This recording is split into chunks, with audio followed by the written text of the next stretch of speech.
Ano mo, si Kuya Willie mo to, Revillame, Juliet. Nasa Jordan ka ba? Lebanon? Juliet? Medyo malayo eh. Isa pa. Siguro, mas iba natin pangalan.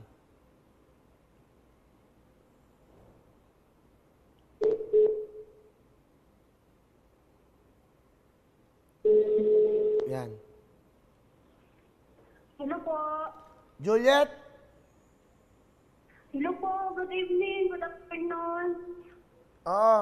Si Romeo to, Juliet. Totoo po. Si Kuya Willie mo to. Ikaw ba si Juliet? Nasa Lebanon ka? Opo, opo. Opo, opo. Nabasa ko yung mensahe mo. Sa Facebook ka ba? Facebook? Ako po, kasi nanonood po ako. Ito po ba to? Oo, ako to. Hindi to scam. Totoo to. Si GMA7. Sabi mo sa akin, God bless you, Kuya Willie. Sana po matulungan nyo rin po ako para sa mga anak ko po, Kuya Will. Wala kasi akong natupad na mga pangako ko sa kanila. Ha? Ano ba mga pangako mo sa anak mo?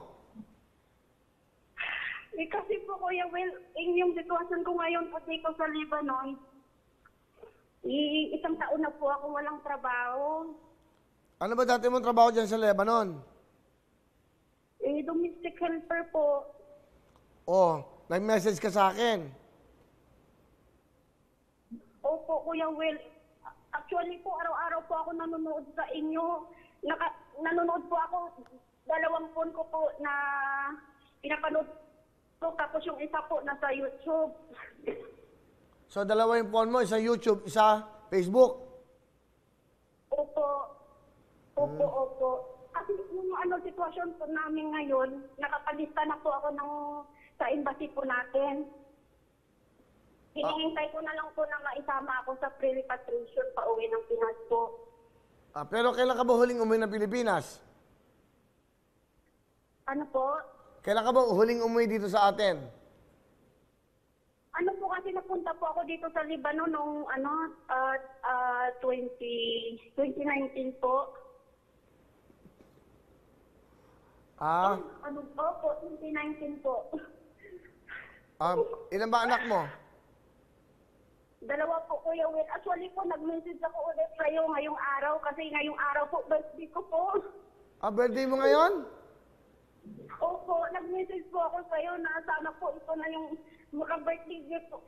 Galing sa inyo na matawagan niyo po ako. Ano ba ang apelyido mo, Juliet? Anong apelyido mo? Lasipicar po, Lasipicar po. Juliet Lasipicar. Taga saan ka sa atin?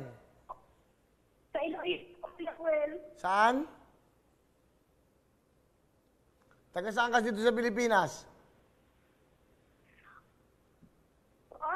Taga saan ka dito sa Pilipinas? Maglit po. Hindi ko po marinig ng mabuti. Putol po. Oo nga, taga saan ka dito sa Pilipinas? Taga saan ka? Sa Iloilo po. Iloilo po, Kuya Will. Ano mensahe mo sa mga anak mo? Birthday mo ngayon. Sige, go.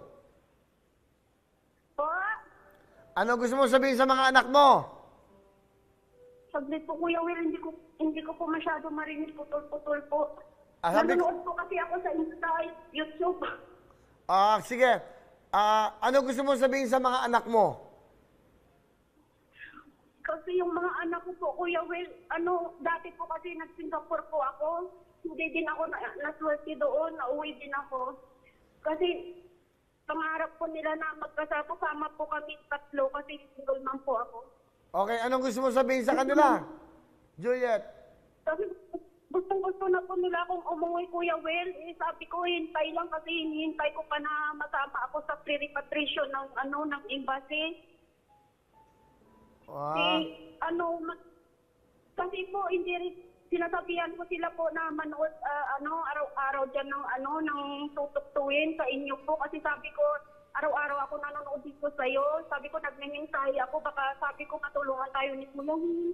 Ganon, maibigay ko yung kailangan nyo. Kasi naghihingi po sila sa akin ng ng gamit sa online school nila. Iwan na nga akong pira. Okay, ano bang birthday wish mo ngayon? Anong wish mo?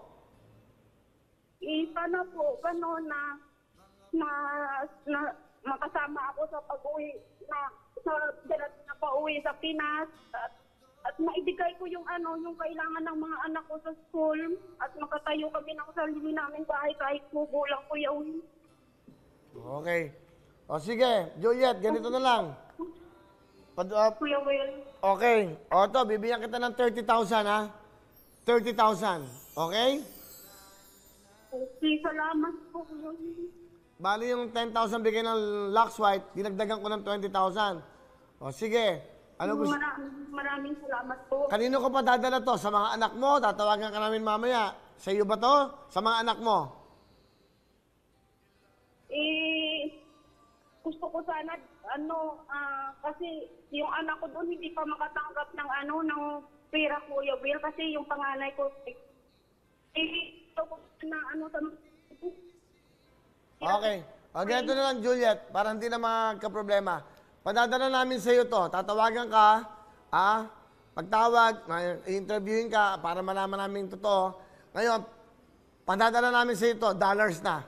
Worth 30,000 pesos. Okay? Okay po, Kuya Will. Maraming salamat po. Pero po, Kuya Will, may problema po kasi ako eh. Hindi pwedeng mapadala sa pangalan ko kasi nga hindi ko hawak. Wala akong papel dito, hindi ko hawak yung passport ko. Wala po akong identification para matanggap yung pera. Kung pwede po, magamit na lang ako ng pangalan ng kaibigan ko na may papel dito. O sige, pag-usapan. Ano ka ba? Illegal ka ba? Opo, Kuya Will. Naku po, Diyos ko. Ano ba yan? Kaya po nga naghihintay ako na masama sa pre-provision na pauwi ngayong na pauwi sa Pinas. Alam mo, Juliet, una sa lahat, alam mong mali ang ginawa mo. Alam mong illegal yan. Alam mong delikado yan. Paano kayong tutulungan ng gobyerno pag ganyan? Hindi namin alam, hindi alam nila anong impormasyon meron kayo. Di ba? Nakapunta na po ako ilang beses sa embassy natin at naka-fill up na po ako ng form. Baka sa awa ng Panginoon, maisama na rin ako sa uwian na yung next batch. O, yan ang gawin mo, bukas. Okay, makiusap ka doon, humingi ka ng tulong at maging magalang ka sa kanila. Kahit na magmakaawa ka para sa mga anak mo, para matulungan ka. Tutulungan ka naman ng embahada dyan. Tutulungan ka ng ng mga namumuno dyan sa ating embassy dyan. Sigurado yan. So, sasabihin mo lang yung totoo. Huwag kayong magsisinungaling. Mabuti sinabi mo yan. Opo, Kuya Will, alam na po ng embahada natin kasi nakapunta na ako doon ilang beses at nagmakaawa na po na sana masama rin ako sa uwi. Sa lahat lamang ng OFWs na kayo naka-illegal, wala hong mangyayari sa buhay nyo. Maniwala kayo. Makukulong pa kayo dyan. Kawawa yung mga anak nyo dito. Kawawa yung mga mahal nyo. Timo, etong kausap ko ngayon, yan, illegal. O kita mo, alam mo, naiintindihan namin yan dahil kailangan nyo magtrabaho, kailangan nyo kumita para sa mga anak nyo. Minsan talagang, hindi ba, alam nyo na medyo mapanganib yan, pero tinutuloy nyo pa rin. Pero pumunta ka bukas sa embassy, ha? O itong 30,000, papakausap ka sa staff namin mamaya. Baka may manloko sa'yo, malalaman namin yung totoo. Pag ikaw talaga yan, si Juliet, okay? Opo, Kuya Will. Maraming salamat po. O sige, mag-ingat ka dyan. Yung pangalan ng kaibigan mo, okay, pa-convert namin sa dollars to, ha? Opo, din po, Pilipina din po yan. Yan yung tumutulong sa amin dito rin. Pumunta ka sa embassy bukas, sabihin mo, patadala ka ng 30,000. Siguro mas maganda yung mga nandun para mas legal. Ayusin nyo yung... Kuya Will, saglit po, yung embassy po ngayon sarado kasi lockdown po eh. Paano yun? Sarado po yung embahada natin sa 20 pa po magbubukas. O sige, basta tatawagan ka lang kung paano paraan para makumay pera. Oy, sabihan mo lahat ng mga kasama mo dyan. Maging legal kayo. Hindi po pwedeng ganyan ang buhay nyo. Di ba? Tapos, nasisisi gobyerno pag may nangyari sa inyo. Samantalang kayo gumagawa ng hindi tamang ganyan, ha? Okay? Juliet, mag-ingat ka dyan, ha? O, 30,000, bigay ng tutuktuin, ha? Opo, Kuya Will, maraming salamat po una-una sa Panginoon, tapos sa inyo po, saka po ng staff ng GMA, sa lahat po ng tumutulong. Maraming salamat po. Sige. Ayusin mo yung buhay mo dyan para makauwi ka ng tama at umuwi ka dito at susunod dyan, kung aalis ka, dumaan ka sa tamang proseso. Okay? Opo, Kuya Will, Ingat ka maraming dyan. salamat po. Sige, mag-ingat ka. Merry Christmas sa'yo. Opo, thank you, not advance po. Alright. O yan, kamukha niya, no? Yung ganyang sitwasyon. Kita nyo, maganda ho, natatawagan natin yung mga kababayan natin, So, nalalaman natin, hindi lang pera ang kailangan. Katulad yung, kailangan tulungan siya ng ating, of course, embahada dyan. Sige, tatawag pa tayo. Dyan lang kayo.